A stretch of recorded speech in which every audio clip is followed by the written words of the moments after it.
Magandang araw mga kaalaman na hinog. Ngayong araw, bibigyang linaw natin ang isang napakahalagang tanong. Ligtas pa bang kainin ang mga karaniwang ulam natin sa bahay kung ikaw ay senior na? Marami po sa ating mga magulang, lola't lola at mga kapamilya na edad 60 pataas ang patuloy na kumakain ng mga pagkaing matagal na nilang kinagisnan. Ngulit ang tanong, ligtas pa ba ito sa kanilang kalusugan? Ang totoo, habang tumatanda tayo, humihina ang ating metabolismo, nagbabago ang kakayahan ng katawan sa pagtunaw ng pagkain at lumalambot na ang ating mga internal organs gaya ng atay, bato at puso. Kaya dapat mas mapili na tayo sa pagkain. Sa video na ito, tatalakayin natin ang 5 karaniwang ulam na dapat iwasan o limitahan ng mga senior at ipapaliwanag natin kung bakit delikado ito. Huwag po tayong padalos-dalos sa pagkain, lalo na kung nasa senior age na. Bawat subo ay may epekto at mas mabuting alam natin kung alin ang makakabuti sa ating katawan. Panguna sa ating listahan, kilawin o kinilaw na baboy o isda. Ang kilawin ay kilalang-kilala sa lasa nitong maasim at maanghang. Madalas itong handa sa mga selebrasyon at marami ang nagkakagusto dito lalo na kung may kasamang inuman. Pero para sa mga senior, ito ay delikado. Ang kilawin ay madalas hindi lubusang luto. Ibig sabihin, may posibilidad na may natitirang bakterya, parasites o mikrobyo sa karne o isda na hindi napatay dahil hindi ito niluto sa init. Para sa isang senior na mahina na ang immune system, ang simpleng salmonella o tapeworm infection ay pwedeng maging dahilan ng matinding diarrhea, dehydration at minsan hospital confinement. Bukod pa dito, ang suka at sili na ginagamit sa kilawin ay maaaring magdulot ng acid reflux, iritasyon ng tiyan at pananakit ng sikmura sa mga may ulcer o gastritis. Tandaan na habang bata pa, maaaring kayanin pa ng ating tiyan ang ganitong klase ng pagkain. Pero sa edad 60 pataas, mas dapat tayong mag-ingat. Huwag na tayong magtiwala sa mga pagkain na kinasanayan kung ito naman ay may banta sa ating kalusugan. Mas mainam na piliin ang mga lutong isda na ginamitan ng init gaya ng sinigang, tinola o inihaw na isda. Ang pagluluto gamit ang init ay nakakatulong patayin ng bakterya at naglalabas din ng masustansyang lasa mula sa mga sangkap. Kung hilig niyo talaga ang kilawin, maaring minsan-minsan at siguraduhing sariwa, malinis at may ayos na paghahanda. Ngunit sa pangkalahatan, ito ay hindi inirerekomenda sa mga senior. Pangalawa sa ating listahan, chicharon, bagnet, lechon at ibang malalantakang ulam. Alam naming masarap, pero huwag na huwag sosobra. Ang mga pagkaing ito ay mataas sa saturated fats at cholesterol. Para sa mga senior, ang sobrang taba sa pagkain ay direktang nakakaapekto sa puso. Ayon sa mga eksperto, ang labis na pagkain ng chicharon o lechon ay pwedeng magdulot ng pagtaas ng bad cholesterol, LDL, pagbara ng ugat, at sa pinakamasama, heart attack.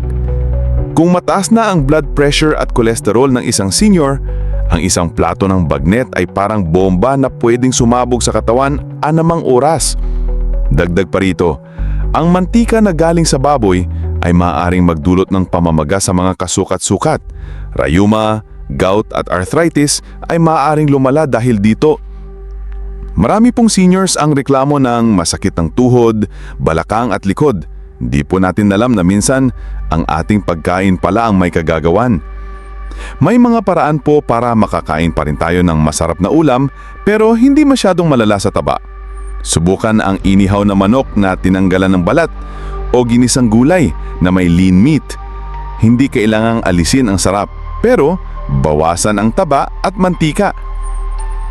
Pangatlo sa ating listahan, canned goods at processed meats, spam, corned beef at hotdog.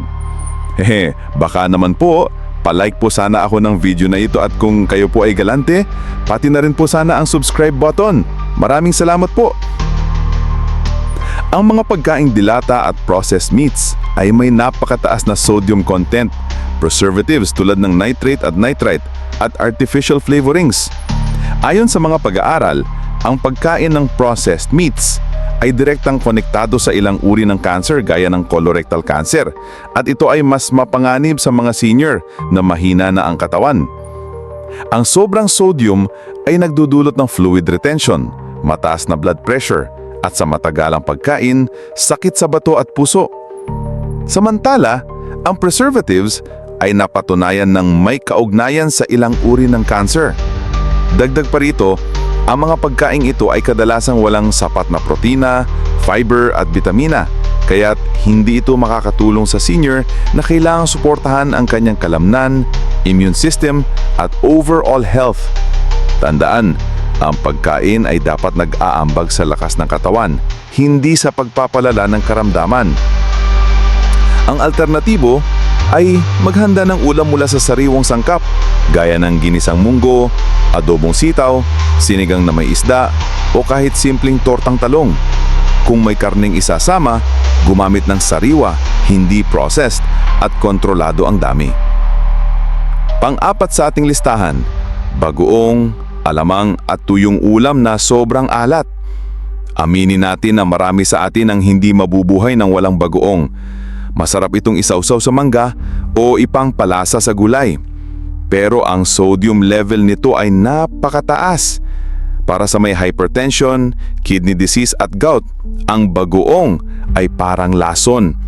Hindi ito basta-bastang iniihi ng katawan. Ang sobrang asin ay naiipon sa dugo at pinapahirapan ang puso at bako. Bukod pa doon, ang tuyo, daing at alamang ay madalas ring piniprito, kaya doble ang tama, alat at mantika. Ang problema sa mga pagkaing ito ay hindi lamang ang asin. Madalas ito ay nakakaparami sa kanin, kaya't lalong lumalaki ang risk ng weight gain at mataas na sugar. Kaya kahit maliit lang ang ulam, kung sobra sa alat, masama pa rin ito sa katawan. Kung hindi talaga kayang alisin, limitahan ito. Gamitin bilang pantimpla lang, hindi ulam mismo. O di kaya ay gumamit ng natural na pampalasa, gaya ng kamatis, kalamansi, sibuyas at bawang para mabawasan ang pangangailangan sa asin. Panglima sa ating listahan, ulam na may gata na luma o ngatagal nang nakatabi. Ang gata ay masarap at malinamnam, lalo na kung pinapartner sa gulay gaya ng laing, ginataang langka o Bicol Express. Ngunit ang ulam na may gata, kapag hindi agad naubos, ay mabilis masira at pagmulan ng food poisoning. Ang mga senior ay mas sensitibo sa kontaminasyon.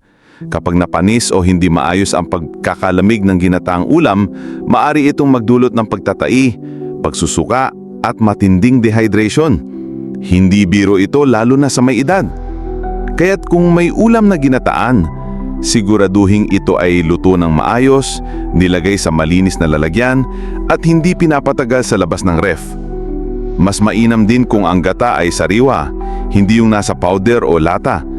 Kung gagamit ng gata, i-consume ito agad sa loob ng 1 to 2 days at iwasang paulit-ulit na pinapainit. Ang paulit-ulit na pag-iinit ng gata ay lalong nagpapabilis ng pagkasira nito. Ayan po mga kaalaman na hinog. Nakita na natin ang 5 klase ng ulam na kailangang iwasan o limitahan ng ating mga senior. Tandaan, sa panahon ngayon, hindi na sapat ang basta masarap. Dapat ligtas at masustansya rin. Ang pag-aalaga sa ating sarili ay nagsisimula sa ating pinggan. Sa tamang kaalaman, pag-iingat at disiplina, maiiwasan natin ang mga karamdaman na dala ng maling pagkain. I-share nyo po itong video na ito sa inyong lolo, lola, tatay, nanay o sino mang nasa senior age na. Muli, huwag tayong maging kumpiyansa. Ang pagkain ay gamot o lason, depende sa ating pagpili. Piliin natin na mabuti, piliin natin ang masustansya, at piliin natin ang buhay na mahaba at malakas. At ito po ang kaalaman na hinog na lagi nagpapaalala, stay healthy. Maraming salamat po at God bless.